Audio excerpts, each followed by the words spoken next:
اگر مکانیزم ماشه فعال بشه چه تأثیری توی زندگی من و شما داره؟ فعال شدن مکانیزم ماشه بیشتر از این که یک اتفاق سیاسی باشه، یه اتفاقیه که مستقیما روی زندگی من و شمایی که مردم عادی هستیم تأثیر میذاره و به دید اقتصادی اصلا به نفع ما نیست. توی ویدیو امروز با همدیگه بررسی میکنیم ببینیم فعال شدن مکانیزم ماشه چجوری میتونه سفره مردم رو کوچیک و کوچیکتر بکنه. شاید همین الان این سوال توی ذهنتون اومده باشه که چرا میگم فعال شدنش، مگه همین الان مکانیزم ماشه فعال نشده؟ باید در جواب بگم که نه. مکانیزم ماشه چیه؟ واسه جواب دادن به این سوال باید برگردیم عقب‌تر. مکانیزم ماشه بعد از توافق برجام بین ایران و کشورهای 5+1 مطرح شد. هدف اصلی برجام این بود که تحریم‌های بین‌المللی علیه ایران برداشته بشه و در ازاش ایران تضمین کنه که سمت ساخت سلاح اتمی نمیره. و مکانیزم ماشه یعنی برگشتن تمام اون تحریم‌های بین‌المللی علیه ایران. یعنی اگر ایران به تعهداتش داخل برجام عمل نکنه مکانیزم ماشه فعال میشه. اما روند فعال شدن مکانیزم ماشه به چه شکل هست؟ اگر کشوری مدعی بشه که ایران تعهدات خودش رو عمل نکرده، اون موقع است که روند فعال شدن مکانیزم ماشه اتفاق میفته و باید یک سری مراحلی بگذره که توی مرحله آخر یک فرصت 30 روزه به ایران داده میشه و بعد از اون فرصت 30 روزه به صورت خودکار تمام تحریم‌های بین‌المللی علیه ایران برمیگرده. و الان ما دقیقاً توی اون فرصت 30 روزه هستیم و در صورتی که هیچ چیزی تغییری نکنه و این 30 روز بگذره مکانیزم ماشه عملاً فعال میشه.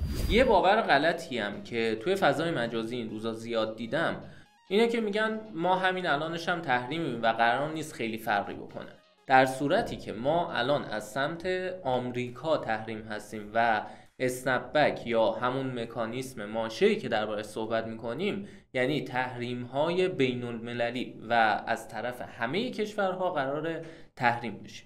حالا بذاریم بررسی بکنیم که با فعال شدن رسمی مکانیزم ماشه دقیقاً چه اتفاقی میفته. زمانی که تحریم‌های بین‌المللی فعال بشه کل دنیا باید یک توجه ویژه‌ای بکنن، یعنی بانک‌ها، سرمایه‌گذارها و تمام بخش‌های مختلف دنیا باید حواسشون خیلی جمع باشه. بعد از این فرصت 30 روزه تقریباً میتونیم بگیم مسدود شدن سیستم بانکی سویفت اتفاق میفته و عملاً ایران دیگه نمیتونه معاملات بین‌المللی و بانکی رو داشته باشه که این اولین پیامد اقتصادی هست که مستقیما روی اقتصاد ایران تاثیرگذاره. دومین ضربه اقتصادی که به ایران وارد میشه اینه که فروش نفت ایران تقریبا به صفر نزدیک میشه. درسته که مکانیزم ماشه به صورت مستقیم جلوی فروش نفت ایران رو نمیگیره، اما اتفاقی که میفته اینه بر اساس قطعنامه 1929 تمامی کشورها حق دارن کشتی هایی که از مبدأ ایران وارد آبهای بین المللی شدن رو توقیف کنن و همونطوری که میدونین عمده درآمد ایران از طریق فروش نفتش هست و اگه این اتفاق بیفته فروش نفت ایران به مرور سخت‌تر و سخت‌تر میشه تا زمانی که دیگه عملاً میتونیم بگیم فروش نفت ایران به صفر نزدیک میشه و این اتفاق مستقیما روی درآمد ارزی کشور تاثیرگذاره و زمانی که درآمد ارزی کشور کم بشه ارزش ریال نسبت به دلار روز به روز کمتر و کمتر میشه و باز با افزایش قیمت دلار تأثیر مستقیمش رو روی افزایش قیمت کالاها میبینیم. یعنی تمام گرونی هایی که تا الان دیدین رو بذارین کنار و تصور کنین در صورت اینکه این اتفاق بیفته قراره با چه چیزی مواجه بشین.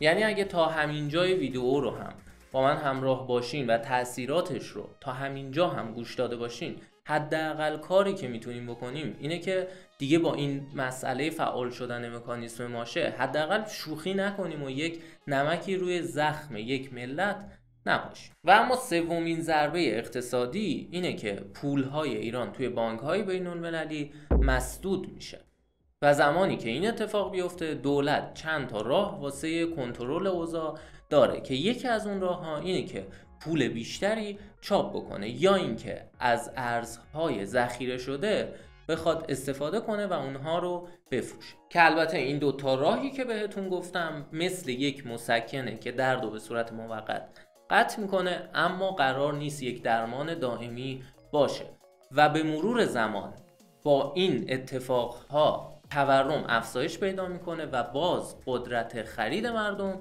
پایین و پایینتر میاد. دارو، اجاره خونه، پوشاک، خوراک و هر چیزی که فکر بکنید روز به روز گرون و گرونتر میشه و در نهایت خط فقر افزایش پیدا میکنه. کم کم وارد مرحله رکود تورمی میشیم. تولید کننده ها دیگه مثل قبل نمیتونن کار کنن، چرخ صنعت مثل قبل نمیگرده و همه اینها منجر به تعطیلی کارخونه ها، صنایع و خیلی از مشاغل میشه و باز افزایش بیکاری رو داریم. دقیقاً مثل یک دومینویی که در نهایت قراره به کوچیک‌تر شدن سفره مردم منتهی بشه. اما حالا که همه اینا رو فهمیدیم، کاری که الان میتونیم بکنیم چیه؟ اولین چیزی که قطعاً به ذهن هممون میرسه حفظ ارزش داراییامون با خرید دلار و طلا میتونه باشه. دومین موردی که باید حتما حواسمون بهش باشه اینه که سرمایه‌مون رو سمت دارایی‌هایی با نقد شوندگی پایین نبریم، مثلا ملک، چون اون زمانی که این اتفاقا بیفته دیگه خرید و فروش خونه فکر نمی‌کنم خیلی رونق داشته باشه و مردم پولی ندارن که بخوان خونه‌ای بخرن.